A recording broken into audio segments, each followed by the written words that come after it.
नमस्कार, मी सारिका. S9च्या बातमीपत्रात आपलं स्वागत. एक नजर आजच्या ठळक घडामोडींवर.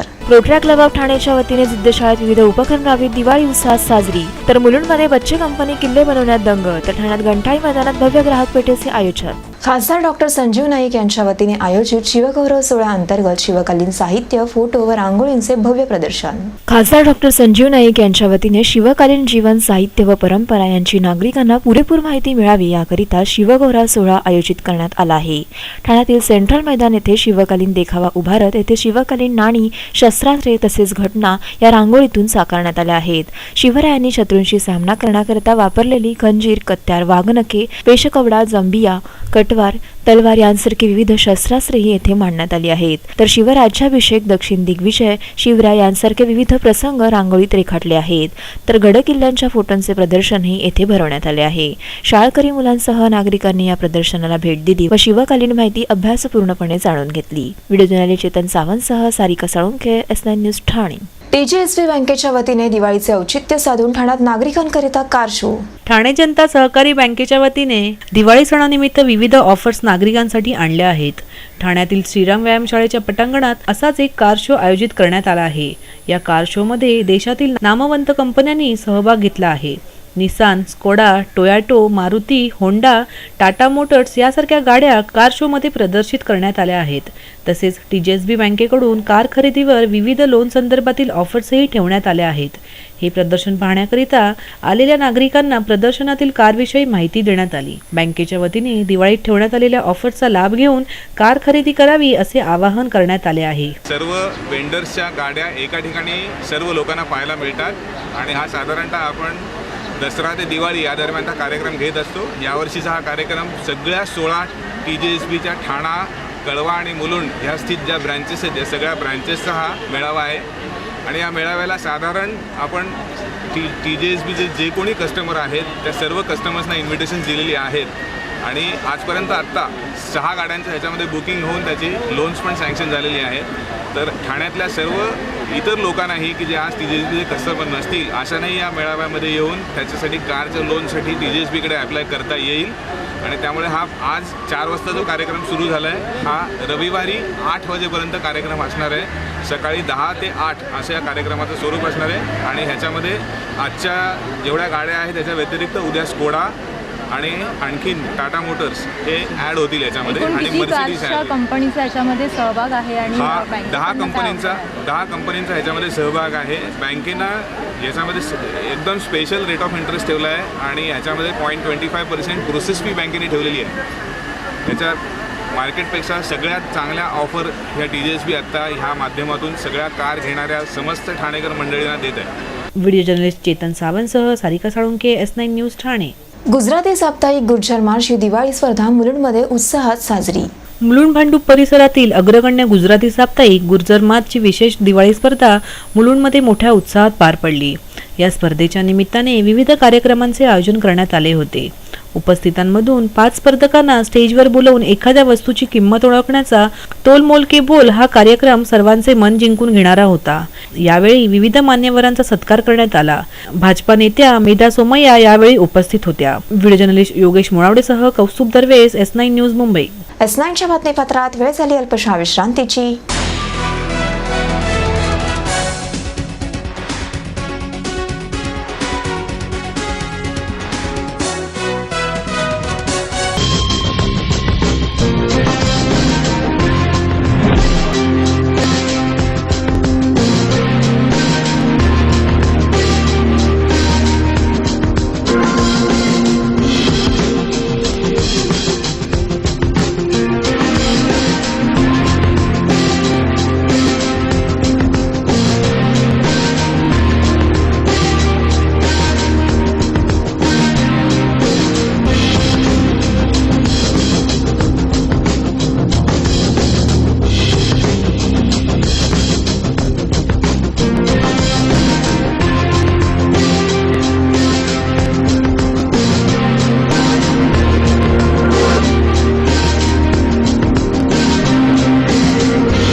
ठाणे महानगरपालिका हद्दीत घर घेताय का? मग ते अनधिकृत तर नाही ना, याची खातर जमा करा.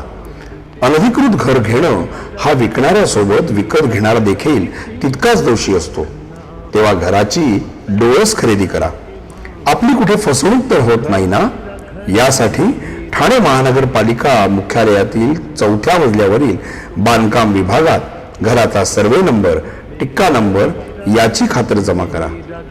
घराचं स्वप्न अवश्य करूया साकार, पण अनधिकृत घराचा नका करू कधीही विचार. अधिकृत घर म्हणजे उद्याची देखील निश्चिंती. अनधिकृत घराचे दार म्हणजे डोक्यावर कधीही तोडण्याची टांगती तलवार. जगणं तुमचं होऊ दे सुरेल गाणं, स्वच्छ सुंदर आणि अधिकृत घरांचं हसरं ठाणं.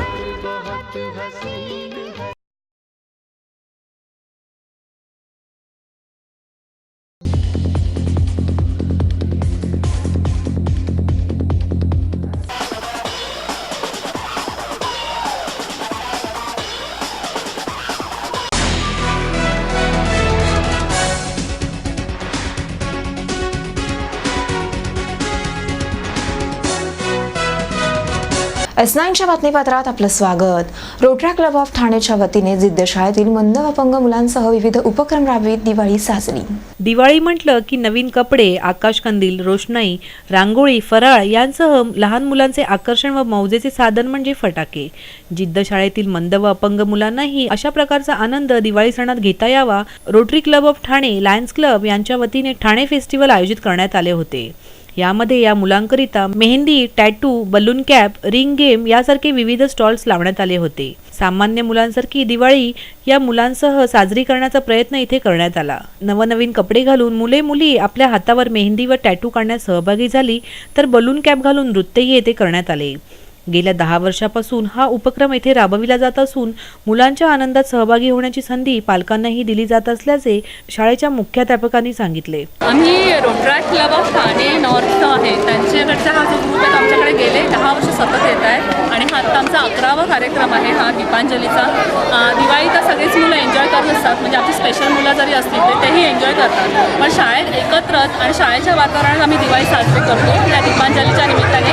आणि ही रोटरी क्लबची गेले काही वर्ष ती धुरा सांभाळते आहे, तर तिच्या मदतीने आणि तिच्या सहाय्याने विशेष प्रयत्नाने तिचे सगळे बाकीचे जे मेंबर्स आहेत रोटरी क्लब जे आहे ते सगळेजण हे गेले 10 वर्ष हा कार्यक्रम करतो आणि ह्याच्या पुढची अनेक अनेक उपक्रम असते राबवले मुलांचे तर परफॉर्मन्सेस दरवर्षी असतातच, पण ते त्यांच्या ॲन्युअल डेला असतात. तर आम्ही असं ठरवलं आहे की मुलांना देखील एन्जॉय करता यायला हवं, की आपण स्वतः परफॉर्मन्स करत असतील मुलं तेव्हा ते स्वतः तयार होतात आणि स्टेजवरच असतात, त्यांना सगळ्याच्यात पार्टिसिपेट करता नाही. त्या अनुषंगाने आम्ही गेल्या काही वर्षापासून हे स्टॉल चालू केलेत. मेहंदी, टॅटू, बलून आर्ट, नंतर मुलांसाठी खेळ असतो, रिंग गेम, की रिंग टाकून काय लकी ड्रॉ सारखं असतं, असे दरवर्षी वेगवेगळे स्टॉल आम्ही करतो आणि त्यामुळे मुलं स्वतः त्याच्यात पार्टिसिपेट करून ते जास्त एन्जॉय करतात. रोटरी क्लबच्या जुईली यांनी आपल्या प्रतिक्रिया यावेळी व्यक्त केल्या.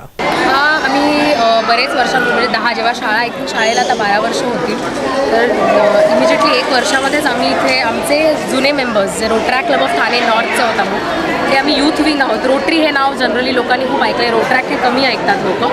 तर रोटरॅकमध्ये आम्ही सगळे 18 ते 30 वर्षाची लोकं असतो आणि आम्ही असे वेगवेगळे उपक्रम करत असतो. आणि दीपांजली हा आमचा especially rotary club of Thane north या नावा अंडर जवळजवळ आता 11 वर्षाचं मॅमनं सांगितलं तसं आम्ही करतो आहे. आणि बेसिकली इथे येऊन दरवर्षी आम्हाला जो एक आनंद मिळतो ना, या मुलांच्या चेहऱ्यावर जो आम्ही आनंद बघतो त्यांनी आम्हाला जो आनंद मिळतो ना तो आम्ही एक्सप्रेस पण नाही करू शकत, म्हणजे एवढं आम्हाला छान वाटतं. आणि आमचे बरेच वर्षापासूनचे काही स्पॉन्सरर्स आहेत जे दरवर्षी आम्हाला स्वतःहून समोरून दिवाळीच्या आधी फोन करतात, विचारतात तुम्ही करताय ना यावर्षी, आम्हाला काहीतरी करायचं आहे आमच्याकडनं. असं आम्ही बरेच वर्ष करतो आणि आम्हाला असं वाटतं की अजून पुढचीही बरीच वर्ष आम्ही हा करतच राहू कार्यक्रम. कारण का ह्या कार्यक्रमाशी आणि मुलं आता आम्हाला एवढी चांगली ओळखतात की आम्ही दिसलो की त्यांना लगेच पदारी ताई आले दादा, म्हणजे आता आपला प्रोग्राम होणार आहे हा पुढच्या काही दिवसांमध्ये. हे असं आता आमचं एक कनेक्शन आणि आमचं नातं झालेलं आहे जे आम्हाला कधीच तोडायचं नाही आणि असंच ते चालू ठेवायचं आहे. हा आमचा उपक्रम दीपांजली हा आम्ही दरवर्षी करतच राहणार आहोत. व्हिडिओ जर्नलिस्ट चेतन सावंतसह सारिका साळुंके, S9 न्यूज ठाणे. भांडूपचे सर्पमित्र सुनीश कुंजू यांनी दिले 4 सापांना जीवनदान. मुलुंड भांडूप कांजूर परिसरात रहिवाशी वस्तीत येणाऱ्या सापांना जीवदान देण्यासाठी धडपडणारे सुनीश कुंजू यांनी आज 3 रसेल वायपर तर 1 बांबू पीट वायपर यांची ऐरोली परिसरात मुक्तता केली. सर्पमित्र सुनीश यांनी यावेळी यासंबंधी माहिती दिली. अभी रिसेंटली गर्मी जब हुआ है ज़्यादा तो ठंडापन ढूंढते ढूंढते रेसिडेंशियल एरिया में आ जाता है और उसके कारण रेसिडेंट का भी काफ़ी रेसिडेंट जो है पैनिक हो जाता है और मतलब घर के अंदर रहेगा तो हम लोग रेस्क्यू करते हैं, अगर बाहर रहेगा तो भी रेस्क्यू नहीं करता है. काफ़ी जगह पे अभी ये हुआ है क्या नॉन वेनमस स्नेक है उनको पता चला तो उन लोग खुद ही बोलते हैं कि मत रेस्क्यू करो. वेनमस स्नेक रहेगा तो हम लोग उनके उधर से रेस्क्यू करते हैं. व्हिडिओ जर्नलिस्ट योगेश मोळावडेसह Kaustubh Darvez, S9 news, Mumbai. Unnati garden येथे महेंद्र बैसाने यांच्या वतीने प्री प्रायमरी शाळेतील उपक्रमांचे बालसंमेलनातून प्रदर्शन. शाळकरी मुलांचा शाळेत राबविण्यात येणाऱ्या उपक्रमातून बौद्धिक पातळीचा विकास होतो. अशा शाळेत आपल्या मुलांचे ॲडमिशन व्हावे याकरिता पालकांची धडपड असते. महाराष्ट्र नवनिर्माण सेनेचे ठाणे जिल्हा रोजगार व स्वयंरोजगार विभागाचे समन्वयक महेंद्र बैसाणे यांनी बालसंमेलनाचे आयोजन केले आहे. या बालसंमेलनातून ठाण्यातील 9 ते 10 प्री प्रायमरी शाळांचा सहभाग लाभला आहे. या शाळांमध्ये विद्यार्थ्यांकरिता असलेले उपक्रम, खेळ, सुविधा यांची मांडणी करण्यात आली आहे. स्थानिक नगरसेवक सुधाकर चव्हाण यांनी या प्रदर्शनाला भेट दिली. महेंद्र बैसाणे यांनी या उपक्रमाची माहिती दिली. बेसिकली आपण कसं आहे की थोडंसं वेगळ्या पद्धतीने किड्स एक्झिबिशन अँड इव्हेंट करतो. जनरली तुम्ही कुठेही गेलात तर एक बालमहोत्सव असतो लहान मुलांचा, त्याच्यामध्ये फक्त फनफेअरच्या गोष्टी असतात. त्याच्यात पहिल्यांदा आपण शाळेचे प्री नर्सरी ठाण्यातले स्कूलचे स्टॉल लावतो, तिथे ते ॲडमिशन करतील आणि मुलांसाठी इथे त्यांच्या कलरिंग कॉम्पिटिशन, दिया फेस्टिवल आणि ड्रॉइंग कॉम्पिटिशन आपण ठेवलेलं आहे. डान्स वर्कशॉप आहे आणि स्कूलचं एक्झिबिशन आहे, त्याच्यासोबत ट्रॅव्हल फेअर आहे. आणि हे लहान मुलांसाठी जे कलरिंग कॉम्पिटिशन वगैरे ते पूर्णतः मोफत आपण ठेवलेलं आहे. त्याचा नेमका हेतू असा होता की आपण जर मुंबईला गेलं तर मुंबईला अशा प्रकारचे बरेचसे कॉर्पोरेट किड्सचे इव्हेंट होत असतात. मालाडला, अंधेरीला ह्या साईडला होत असतात, जिथे शाळा पार्टिसिपेट्स करतात. पण आपल्याकडे शाळेचं एक्झिबिशन कधी भरत नाही. पहिल्यांदा ठाण्यामध्ये एका प्री नर्सरी स्कूलचं एक्झिबिशन भरलं गेलं आहे आणि याच्यामध्ये एकतर आपण एक प्लॅटफॉर्म प्रोव्हाइड करतो पालकांना आणि शाळेला. ही संस्था कसं आहे की संस्थेला अंडर वन ग्रुपमध्ये पालक आला तर त्याला सगळ्या शाळा एकसाथ मिळतात, नाहीतरी त्यांना सुट्टी काढून 4-5 ठिकाणी जावं लागतं. तर आपल्या आजूबाजूला कोणत्या शाळा अवेलेबल आहेत हे त्यांना एका अंडर वन ग्रुपमध्ये बघायला मिळतं. पॅरेंट्सला मी याच्या माध्यमातून सांगतो की आपण जर आलात तर आपल्या मुलांमध्ये जे टॅलेंट आहे ते तुम्हाला इथे त्यांना एक्सपोज करता येईल. त्यांना इथे त्यांना प्लॅटफॉर्म प्रोव्हाइड केला आहे आणि त्यांच्यासाठी ज्या शाळा त्यांना त्यांच्या गुणवत्तेविषयी जर वाटत असेल तर त्यांना अंडर वन ग्रुप बघायला भेटेल, तर त्यांनी कृपा करून यावं. अतिशय सुंदर असा उपक्रम येथे राबविण्यात आला असल्याचे सांगत नगरसेवक सुधाकर चव्हाण यांनी आपल्या प्रतिक्रिया व्यक्त केल्या. माझा मित्र महेंद्र बैसाने यांनी हा जो बाल महोत्सव घेतलेला आहे अतिशय सुंदर आणि कल्पकतेने घेतलेला आहे. फक्त त्याने शॉर्ट डेट घेतल्यामुळे त्याला पाहिजे तेवढा प्रतिसाद नाही मिळाला, परंतु या 2 दिवसांमध्ये प्रतिसाद मिळेल. कारण ठाण्यामध्ये अशा पद्धतीचा बालमहोत्सव, अशा पद्धतीच्या सगळ्या शाळांचं प्लॅनिंग एकाच जागेवरती मिळत नाही. ते महेंद्रने अतिशय कलात्मक रीतीने साध्य केलेले आहे. त्याबद्दल खरोखर मी महेंद्रचे मनापासून धन्यवाद मानेन आणि ठाण्यातल्या तमाम नागरिकांना, पालकांना हेच आवाहन करेन की हा बालमहोत्सव येऊन 2 दिवस ठेवले आहे तर सगळ्यांनी बघण्याचा लाभ घ्यावा. पण याच्यामध्ये सुंदर सुंदर स्टॉल लागलेले आहेत, सुंदर सुंदर शाळा आहेत. तुम्हाला जसं MCHचं एक्झिबिशन बघायला मिळतं की एकाच जागेवरती सगळ्या बिल्डिंगी बघायला मिळतात, तसाच इथे सगळ्या प्रकारच्या शाळा एकाच जागेवर बघायला मिळतात. धन्यवाद. व्हिडिओ जर्नलिस्ट चेतन सावंतसह सारिका साळुंके, S9 न्यूज, ठाणे. S9च्या बातमीपत्रात वेळ झाली अल्पशा विश्रांतीची.